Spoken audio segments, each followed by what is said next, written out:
Hi everyone, my name is Selena and welcome back to Fremont Debate Academy. Today we're going to be talking about tone and emotion and incorporating that into our speeches. So I'm sure we all have that one friend who reacts at every single thing and really is just super dramatic. And that's what happens when you use too much tone and emotion.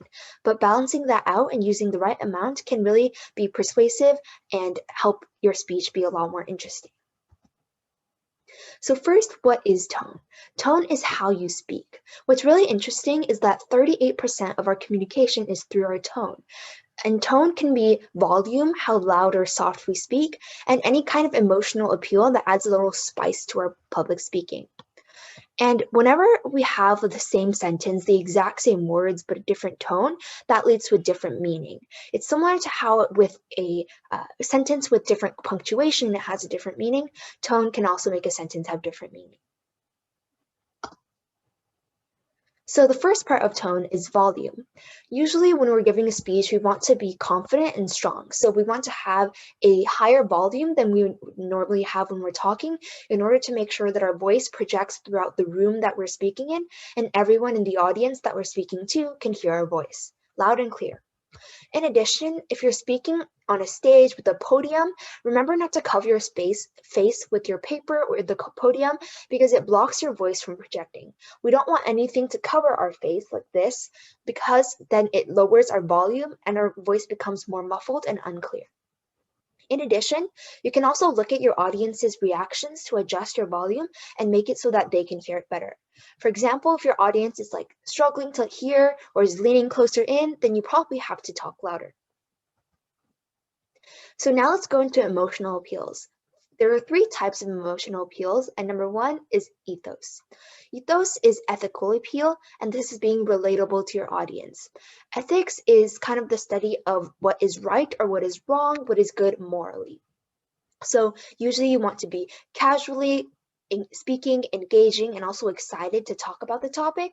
You can use analogies to appeal to your audience and make complex subjects really simple and easy to understand by using like everyday examples that everyone would be able to understand with analogies. And in addition, you can also use rhetorical moral questions. And these are the questions that you should already have the answer to before you start talking and asking that question. So this is just to make it and easy to understand for the audience. You can ask them, do you think this is right? And the answer would obviously be yes or would obviously be no. And that's used to prove a point. The second type of emotional appeal is logos. Logos is usually logical appeal, which is reasoning and evidence. And so when we bring up reasoning or evidence, we always want to be loud, clear, and articulate because it makes you sound way more credible. If you're not clear or articulate, then the audience feels like you really don't know what you're talking about, and they're less likely to actually trust your evidence. And it makes your argument or the thing you're talking about a lot less credible and harder to believe.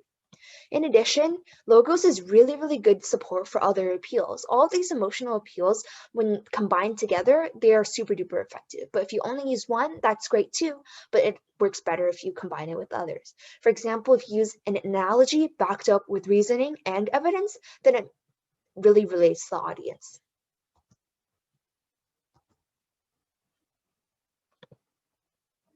And now moving on to the last emotional appeal, which is pathos.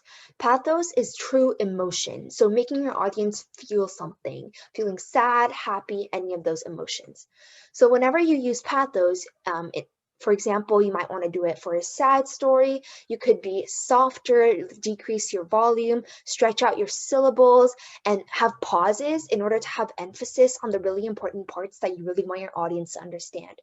So for example, if you were telling a sad story, you might want to slow down a little bit, stretch out your syllables, and then once you get to the really sad part, pause for like 3 seconds. You might want to count 1 Mississippi, 2 Mississippi, 3 Mississippi, because a lot of the times when you're speaking, time passes by a lot slower than it actually does in real life. So counting 3 seconds might feel like 10 seconds to you when it's really only 2 seconds to the audience, right? And the pauses and emphasis really make the important things stick out and stick in the audience's brain so they actually remember it in the long term.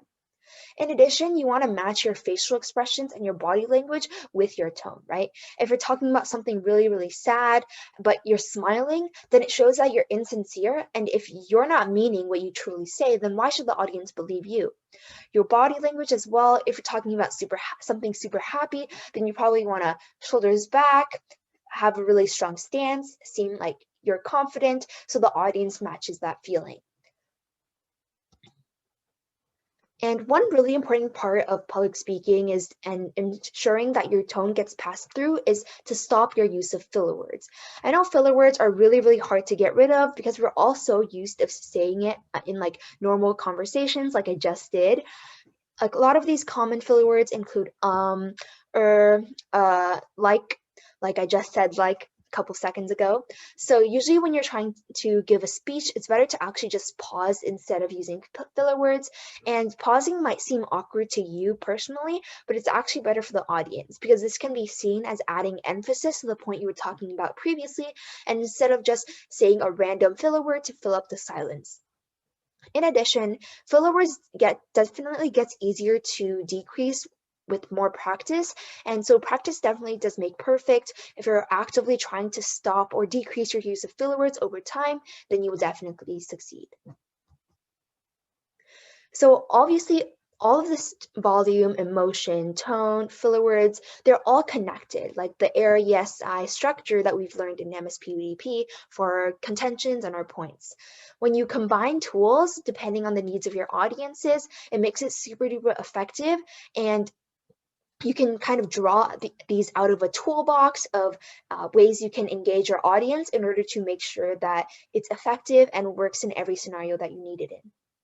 So for example, you can use pathos whenever you have a really serious topic that you want some evidence to back it up, and emotion, a sad story to appeal to the audience. But if you're speaking about something that's supposed to be motivational, it could be happy, add in some evidence to tie it together, speak louder. And so you also want to be familiar with all of these things like volume or emotion and how you can kind of incorporate these into your speeches so it comes kind of subconsciously and you don't really have to worry about it during your speech. You just have to look at your audience and see what their signals are and then put your tone and emotion to appeal to them. Thank you guys so much for watching this video. Remember to like and subscribe to our YouTube channel for more content like this one. Bye!